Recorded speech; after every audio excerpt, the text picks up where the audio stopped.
Quiet, please. Quiet, please.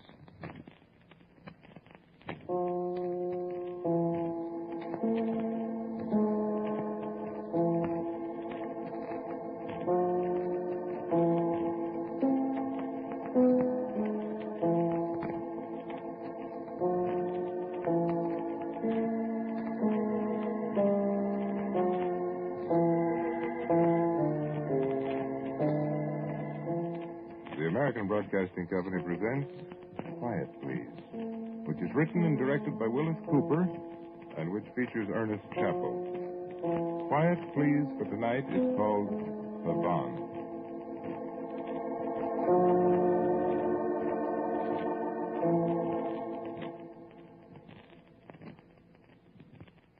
You would think that a man going home after more than half a year here in a little town in France would be happy. I came over here in November on one of those post-war jobs. I've been here in Vignecourt ever since. The house here was built in 1341, and the old cemetery out near the abandoned airfield can tell you how many generations of Rocheforts have lived and died here. It was, of course, the oddest kind of coincidence that I, Andrew Pierre Etienne Rochefort, whose family had been American since the days of Lafayette, should return to his ancestral home. I am the first Rochefort who has stepped inside this house since the First World War, when Colonel Paul Marie Rochefort died at Chemin des Dames. Madame Simone, who owns the house now, has been a most satisfactory doyenne to me and to Ahmed Ali ibn Musa, my Algerian assistant, even if she does have difficulty comprehending my French, and I hers. I have succeeded in having the ancient piano tuned. There's an American cook here in town who was a piano tuner in civilian life. And Ahmed Ali and I have spent some pleasant evenings, alternately at the piano and in long and complicated discussions of Christian and Mohammedan theology. Ahmed shares with me an inordinate admiration for the works of Ravel, and in particular the one called Pavanne pour une enfant défunte, Pavanne for a dead princess. You remember?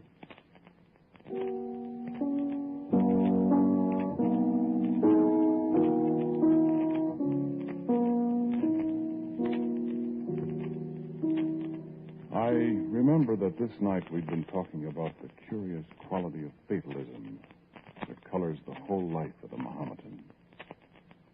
It's all prescribed for us, the prophet said, before we're born, you see. But you do admit that individuals can alter the patterns of their own lives and of others, don't you, Ahmed? We only think we alter them, Andrew.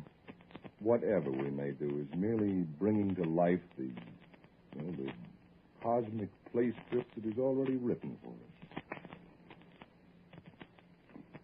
We're bound by the script as actors are. As a matter of fact, we are actors, playing parts in a drama. Or a comedy. Yes, or a comedy. But we've never rehearsed. It unfolds for us, minute by minute, hour by hour, day by day. Well, it's reducing life to a pretty uninteresting formula, Ahmed. No, by all means, no. On the contrary, I find it provides me, at least, with a consuming curiosity to see what's on the next page. Well, it certainly simplifies things, doesn't it? It occasionally provides a surprise. Such as the fact that I'm not going to play the Pavanne again for you tonight. What is written is written. In that case, I'll just cross up the prophet and play it for you then.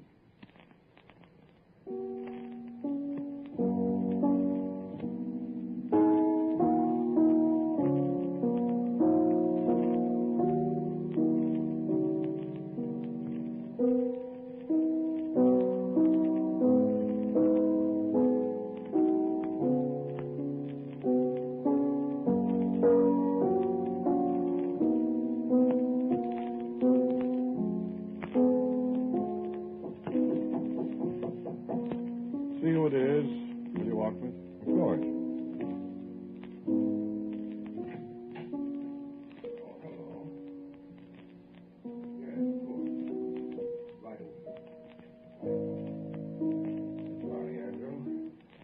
What's the matter? Well, it seems the old gentleman is in some kind of trouble and needs me again. Can't he get through one evening without calling for help? I'm sorry. I'll really have to go, you know. Well, all right. See you in the morning, then. Right. Good night. Ahmed. Yeah?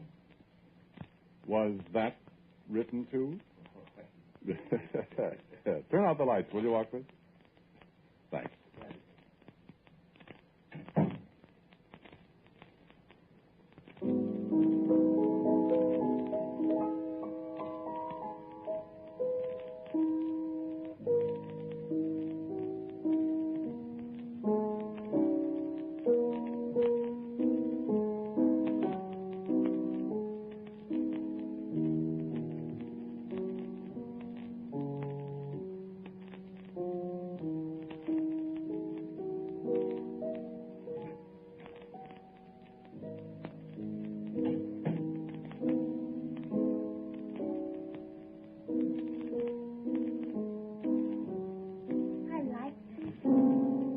Who's that? Who are you? Moi? Je suis la princess. What? I am the princess. Now, wait a minute. I'm sorry. I heard you playing my song. And I wanted to see you. You play very nicely. Well, thank you. Where are you? I can't see you. I'm right here. I can see you. I'll turn on the light. Oh, no. What?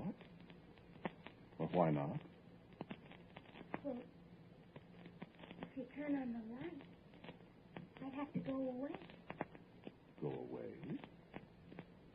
Go home, you mean? It isn't exactly home. It's where I'm staying. Did you run away from your mother? No. I don't have any mother.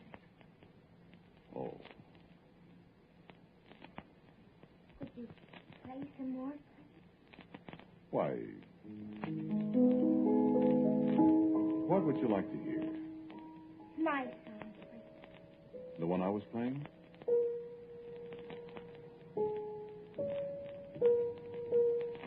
Yes, please. Why do you call it your song? Because I'm the princess. I think. You have a name, though. Oh, yes. Joan.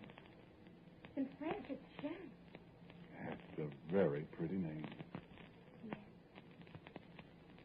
Please play. All right.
must go now. Wouldn't you like a chocolate bar to take with you? I don't know what that is. It's nice to eat. No, thank you. Well, maybe your folks would like it. I don't have any folks. Do you have? Me? Oh, yes. I have a wife. You don't have a little girl? No. Not yet. I could be a little girl if you wanted me to. You could. Maybe you wouldn't want me to. Well, I don't know, Joan. I haven't seen you yet. Well, someday you can see me. If you really want to. I'd like to very much. But now I have to go. Would you like me to go with you? It's awfully dark out. And it's late. Oh, no. I'm not afraid of the dark. I will kiss you now. In the dark, I felt the touch of the child's lips on my forehead. And I was conscious of a sweetness and a sadness that was almost a physical blow. And she spoke again in the darkness. Oh, what? I called to her. Joan, wait. Wait, child. Play my song some other night and I'll come back. And then the door closed, and I was alone. I sat for a long time in the dark, thinking of what the war had done to so many thousands of children. Nameless, homeless, hopeless. And it was a long time before I began suddenly to wonder. This little girl, this little princess spoke English. Where did she learn that? And where did she learn the name of the song? Why was she afraid of the light? And I smiled to myself as I thought vaguely of a little girl ghost. But my dreams when I'd gone to bed in the dark were of a little girl who skipped by my side and called me father, but who faded into nothingness when I reached for her hand.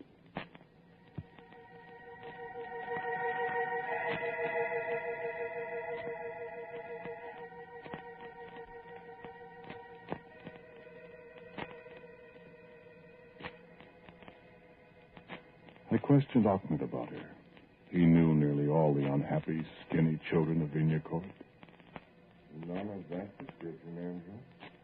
I'm sure I remember it. I asked Miss Lewis, the Quaker girl at the little hospital. No. I'm certain I've never seen a child that answers to that. You say her name is Joan? Joan. That's right. I've never seen her. Well, new children appear almost every day. I'll watch for her, Andrew.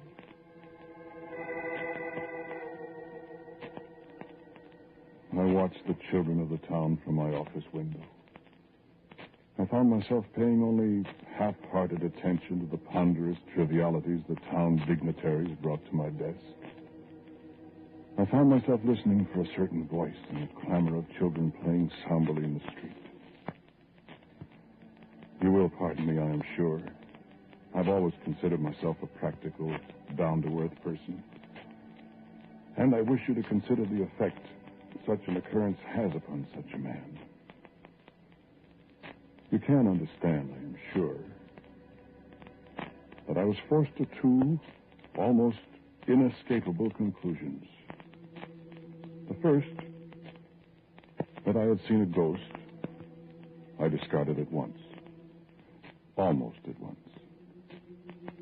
The second, that I had had an extraordinarily vivid dream. This conclusion I accepted. But Ahmed, I'm not so sure you're right, Andrew. There's a way, you know, to make sure. I had almost forgotten that. Play my song some other night and I'll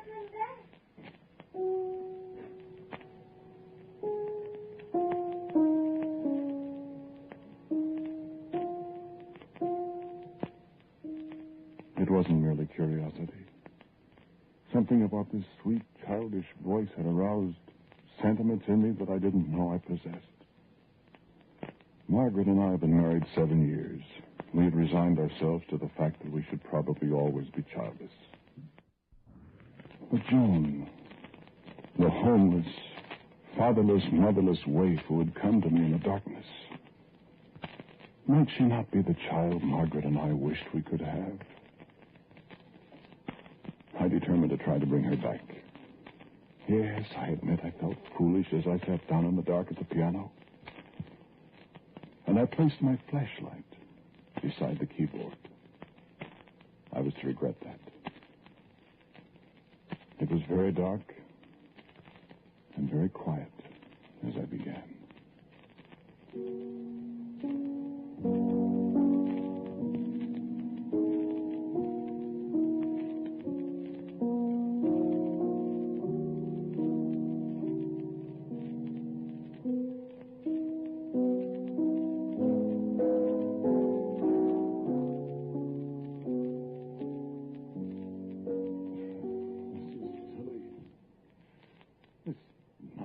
Won't bring her. Oh, but I'm here. Joan. It was so beautiful. Where did you come from? I just came in. Where have you been all this time, child? Oh, out there. I've been looking everywhere for you. But you didn't play my song. I was afraid it wouldn't bring you. Did you really want? I wanted you very much. I'm very glad. I was afraid nobody would want me. Joan, where do you live? Well, I'm not sure. Well, what do you mean by that? I'm just not sure. I don't remember very well. Well, but... Well, Joan, haven't you any parents? Parents? No. Are they... Well, they're not dead. They're just not. I don't understand you, dear. Why did you call me dear? Well, Is it because you love me? Why, Is it? Do you love me? yes, Joan. Do you have a little girl of your own? No. I wish I could be a little girl.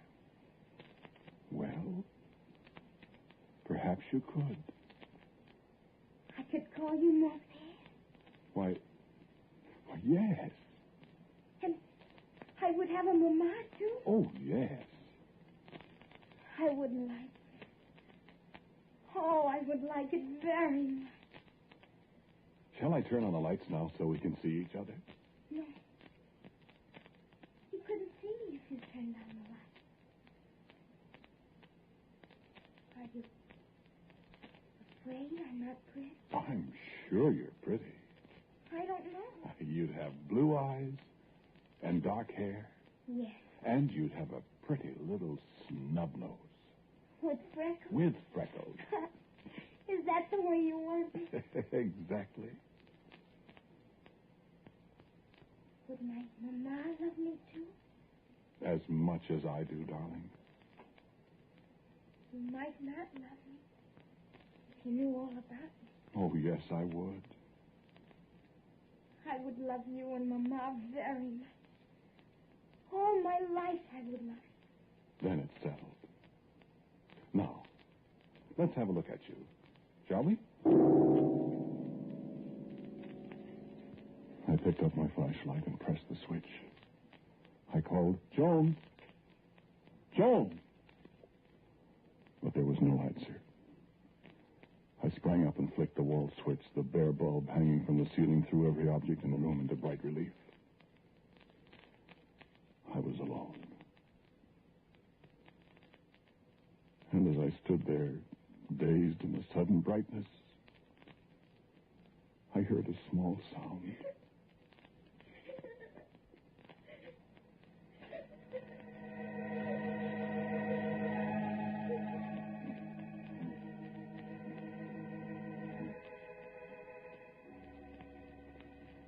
I need not tell you of the bitterness in my heart when I realized what I had done. I need not tell you of the agony that sent me racing into the night outside, calling frantically for the child. I needn't tell you of the doubt and wonder, and the wild thoughts that clutched at me. Was it a dream? It couldn't have been a dream. Was it a ghost I had seen? I couldn't bring myself to believe that. And yet, I took leave of absence. Ahmed and I and Miss Lewis searched every corner of the town. We took long trips into the country, delved into ancient, deserted houses, questioned hundreds of people. There is another single place to look, Andrew. It was a dream, Andrew. But I knew it couldn't have been a dream. And though my friends tried their best to dissuade me, I could not give up my search. Night after night, I sat at the piano. But never the sound of a softly opening door, never anything but silence and solitude and an overpowering sense of guilt. And I fell ill. Ahmed and Miss Lewis were with me a great deal. Can you address this, Andrew? Watching me, nursing me, stilling my delirium. At last the fever passed, and I opened my eyes to the same dingy, ancient room in the house of my forefathers. Then, lying alone in my bed at night, I came to the final, inescapable conclusion. Joan did not exist. Joan had lived in this house in some other time. Joan did not exist. This was a haunted house. And I remember how I wept alone in the dark one night, thinking how I had banished her from me forever. I whispered her name in the darkness.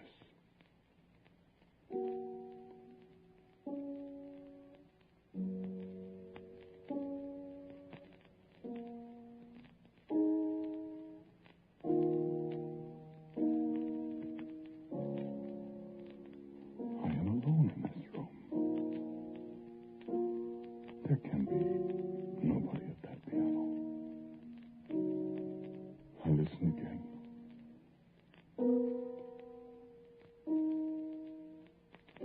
That's the song. It sounds as if a child is playing it. Joan. I had to come back. Joan. I was afraid you didn't want me, really. You did come back. Do you want me? I don't know how we can do without you, darling. I know. I heard you crying in the night. I did cry, Joan. I know. I cried, too.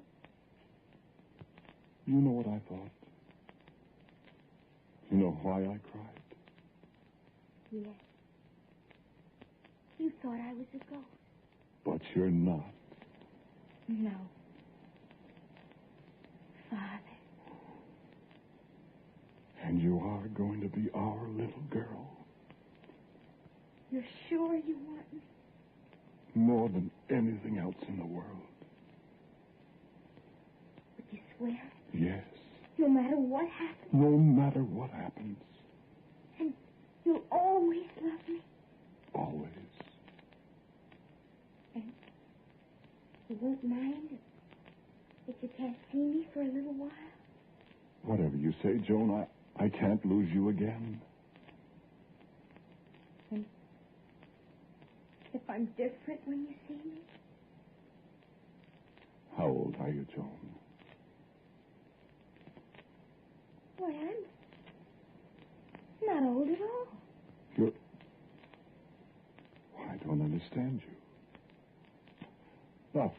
you're not old. No, I don't mean that. My darling, I don't understand. Well, you see, you have to take me the way I am. If you really want me. Of course. You sound like a grown-up when you said that. I know what is written. Joan. Then you take me for your very own, no matter what happens. And I spoke with all the deep sincerity of a man entering into a solemn compact involving the lives of three people. I do, Joan. I will love you as long as I live. Now turn on the lights and let me see my little girl. No, Why not, darling? because if you turn on the light, you can't see me. But why can't I? Why? Because I'm not born yet, you see. Joan, But I will be. I'll be your really, truly own little girl. is this true, child? Yes. It's true. Now I can tell you the rest of it. The rest? What? You said I would be your little girl. No matter what happens. Yes. I meant it. You have to mean it. You said it.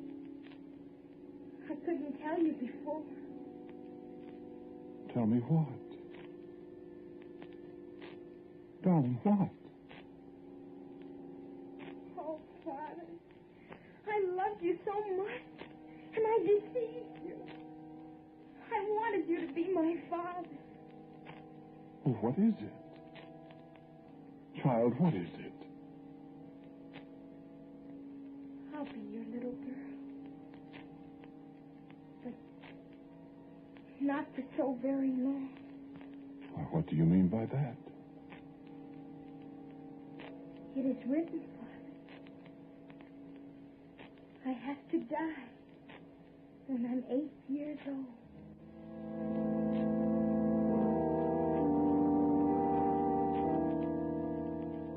And it was the next morning that Ahmed brought me the cablegram from Margaret. He read it to me. Our daughter born this morning, 7 o'clock. 7 pounds, dark-haired, blue-eyed loveliness. How do you like Joan for a name? Love, Margaret.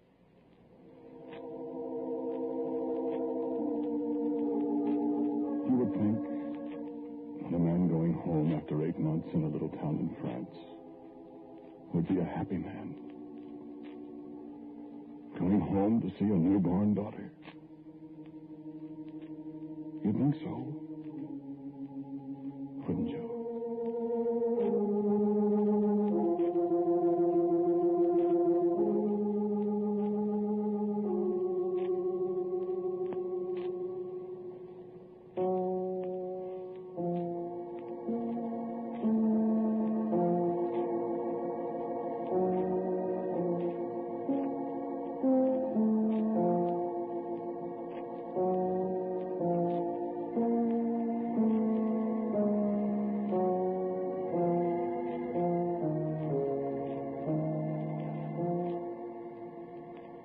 The title of tonight's Quiet Please story is Pavanne. It was written and directed by Willis Cooper. And the man who spoke to you was Ernest Chappell. And Joan Laser played Joan. Donald Briggs was Ahmed Ali. And Ann Seymour was Miss Lewis. Albert Berman played the music for Quiet Please. Now for a word about next week, here is our writer-director, Willis Cooper. Next week, after more than 2 years, this series of Quiet Please comes to an end. And for our show next week, number 107, I'm giving you a play based on the title of the series, Quiet Please. And so until next week at the same time, I am quietly yours, Ernest Chappell. This is ABC, the American Broadcasting Company. Ernest Chappell.